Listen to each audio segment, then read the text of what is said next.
Hello and welcome to the Microsoft Megabyte podcast for January 28th, 2021. We're still busy kicking off this new year, and for many of us, this is going to be a new year of gaming.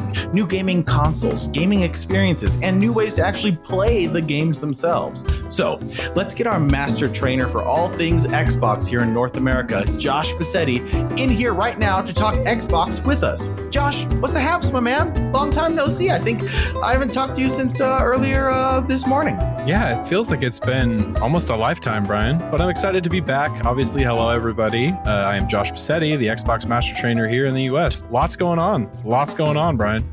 Okay, so we're here at the end of January now. People are starting to get into their rhythms for the new year and everything, but we've had a big launch, and we've had such a big launch, in fact, that my newsfeed is still filled constantly with inventory questions. Where can I get a Series X? Where can I go to put myself on a waiting list? Oh, inventory just popped up at this store, this retailer. So this is still such a hot topic right now going on. So guide us through what this new year has been looking like for all things Xbox and what your days are filled with right now as an Xbox trainer.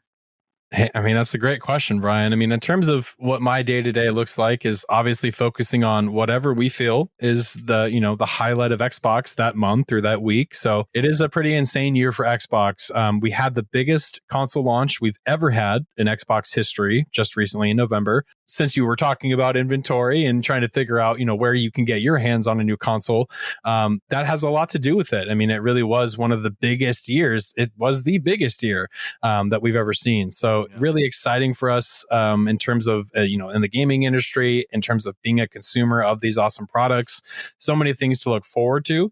But for now, I think we've got two great consoles that we can kind of highlight, the Xbox Series X and the Series S. Okay, let's do that now. So now we definitely have two different tracks for a customer to go down, right? Two different options for them to choose. So what are the different reasons right now? If again, as I say this on almost every episode, if you're out there in store or influencing sales in some way, shape, or form at the retail level or online, what is it that you need to understand about the Xbox Series X versus the Series S in terms of the different reasons why someone might choose one over the other? Absolutely. I mean, Brian, you really queued it up well, because what I'm actually going to do is go back to what we know are the perfect customer types for these consoles. So when we talk about the Series X, we've got our premier gaming device that most of us are pretty well aware that these are going to be really the best consoles for those competitive gamers, those core gamers, people that have, extensive gaming sessions. They're playing, 5-6 times a week. When they look at a device like the Series X, what they're looking at are those specs. They're looking at performance. They're looking at how do I get the next competitive edge over my PC or PlayStation, counterparts. Or if you're on a separate console, or even playing on mobile, they want to make sure that they're getting the best possible experience right in front of them. And with the Series X, they can expect that. Now, in terms of the Series S, the customer market and the customer type is, a little bit different. We kind of pair them with the casual gamers or more of the family entertainment enthusiasts, what have you. People that they actually see the value in the console beyond just gaming. They see it as a 4K streaming device for all their great apps like Netflix or Amazon Live or Amazon Prime or whatever it may be. And so when we talk about what is really in it for them, well, they get the feasibility of having a console that comes in at a lower price point. They get to get familiar with our brand if they are new to console. And also it's a all digital console. So in terms of the benefit for families, you don't have to worry about your kids losing or breaking their discs. All the media, music, movies, games, everything is available right there in the cloud. And the other great aspect of that is if you're leveraging a service like, say, Xbox Game Pass Ultimate, and your kids are kind of using up the living room TV and enjoying playing on that Series S device, well, all of your content's digital. So if you need them to kind of switch to their tablet or a mobile device so that you can have your living room back, you have that ability to do so. So there's really this endless list of features and benefits with both consoles, but we really break it down to Series X. It's best for those core gamers, people that are going to enjoy the specs. The Series S, more for that all-in-one entertainment device, including the gaming specs that you get with it as well.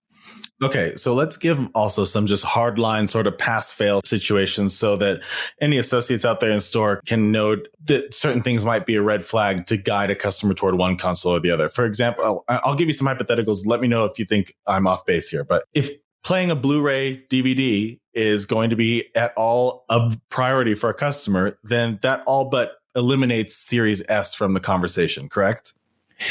Yeah, I'd say that's a safe bet in terms of finding out what is important to the customer and then assigning, your proper recommendation in terms of device. Yeah, if it's a gamer that has a backlog of over 400 physical hard disk games, probably not the customer to, pitch that Series S to, at least at first. Maybe they're looking to change into a digital format, but right.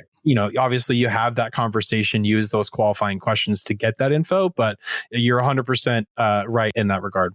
If you're dealing with a customer who lives in a more rural environment with slow internet speeds or perhaps low bandwidth caps, then an Xbox Series X might be a lot more preferable for them because they won't be limited to just online and getting their games through digital means. Exactly. And they'll also be able to, position it in their gaming space, and assuming that they're a core gamer, they've got kind of their setup, and they get to kind of enjoy that console physically in that space, but also enjoying all the performance aspects that come with the Series X. We talk about the Series S being great in terms of performance, which it is. You're still able to play 60 frames per second, up to 120 frames per second, beautiful fidelity, resolutions. You get all that with both consoles. But where the X really stands apart is that excess in performance. It really is, the most powerful console ever built.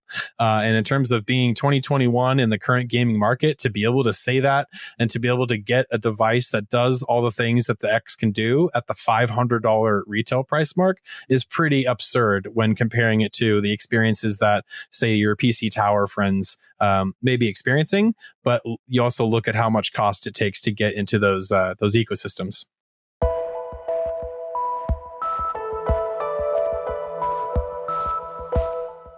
So that's the consoles themselves. We understand the basic differences between Series X and Series S and why one customer might prefer one over the other. But what about, we're in this new year. Where do we stand in terms of Xbox services themselves? Xbox Live, Game Pass, and everything. What's new there, Josh? Yeah, Brian. I mean, in terms of our services, it's a similar conversation that we've had for the past 2 years. I mean, we've got Game Pass continuing to, gain popularity and gain traction in this space. But we've also got a lot of our Live Gold customers as well that are still simply enjoying the benefit of playing online with their friends. Now, I know there's probably a lot of listeners out there that are curious if we would bring up, the recent news with Live Gold. And I think it's actually important because it speaks volumes about Microsoft as a corporation and their ability to listen to the community. Okay, can you let me know what I'm not aware of what these changes are? So what's happened with Gold? So just recently, there was a situation where Microsoft had announced that they were going to increase the price of Live Gold. It wasn't received well by the community. And wait, whoa! Are you saying an increase in pricing wasn't received well by the general community? What? Well, yeah, shocker. Get me a newspaper in here, Marge. You're right on the same plane that I'm on, Brian. I mean, it didn't really come as a shock to me when I heard the news. But what was really insane was 24 hours later, Microsoft hears the reaction. They kind of they test the grounds, if you will, from the community, see what their opinions are about the change, and they actually changed course on this increase in price. They are no longer going to be increasing the price of Xbox Live Gold. Now, obviously, that is a phenomenal step in its own right for a company, especially as large as Microsoft, to listen within 24 hours that their community is saying, that they would prefer a different route be taken. And they changed direction. And so, not only that, but they actually changed the way that free-to-play games work because of this entire situation. So to show good faith, all free-to-play games will now be playable online without an Xbox Live Gold membership. So oh, no way. pretty insane. So those titles like Warzone, Fortnite, Right. these titles that have battle royale modes, or they're just free to play online titles in themselves, they no longer require a Live Gold membership. So this further increases that drive for consoles like the Series S to be at the price point it's at, to get a modern day next gen console that now will be able to have free to play games, obviously accessible to all users regardless of even having a membership. Pretty insane switch of direction for Microsoft to take, and then to add in that extra benefit that kind of changes the whole way we look at the game ecosystem on Xbox. Hey, Josh, that's really cool information and great news, but I really wanted to try out this button in this podcasting software. So if you wouldn't mind just saying, I guess you could say Microsoft really hit it out of the park on that one. If you could just say that for me. I guess you could say Microsoft really hit it out of the park on that one.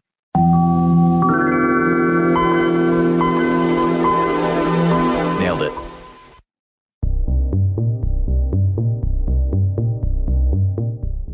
So I wanted to ask you what you're looking forward to in terms of, the entire gaming ecosystem in 2021. And I'll let you know sort of where my head's at and why I ask that. Because for me, I'm really excited to experience the continuing changes on what mobile really means. Because for most of my adult life anyway, gaming on mobile has certainly meant something. It's meant, Flappy Bird and Angry Birds and other birds, but it's meant like those kinds of games, Fruit Ninja and stuff like that, where they're fun, but they're certainly a game that's clearly designed for a phone or a tablet. But now, over the last, let's say, maybe even as short as the last year, mobile gaming has come to mean something entirely different. And so it's not outside the realm of possibility to be excited for, playing a game on your Xbox or your PC against someone or with someone who's on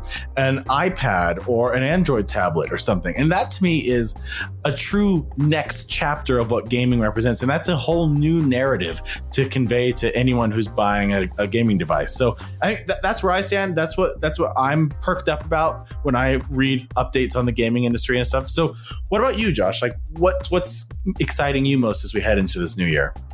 Yeah, Brian, and to your point, I mean, mobile gaming obviously is a huge beat that we hit in Xbox last year, and it's becoming more and more popular, especially with new customers adopting Xbox Game Pass Ultimate and seeing the benefit there. And actually, that's actually going to be my choice for what's most exciting and my biggest thing to look forward to in 2021 is the expansion of Game Pass Ultimate. In the last couple of months, you go into your point about mobile gaming, we've seen Game Pass transition from console to being console and PC accessible, and then we started to see this birth of Xbox Game Pass Ultimate early last year. And not only with that Game Pass subscription, the games became so much broader in terms of you being able to play the PC catalog and the console catalog, but you're even getting into the mobile realm like you mentioned as well. And then in addition to that, we started to see these benefits like get all the benefits of Xbox Live Gold, all the benefits of both Game Pass subscriptions in addition to mobile gaming. And then they added in EA Play for free.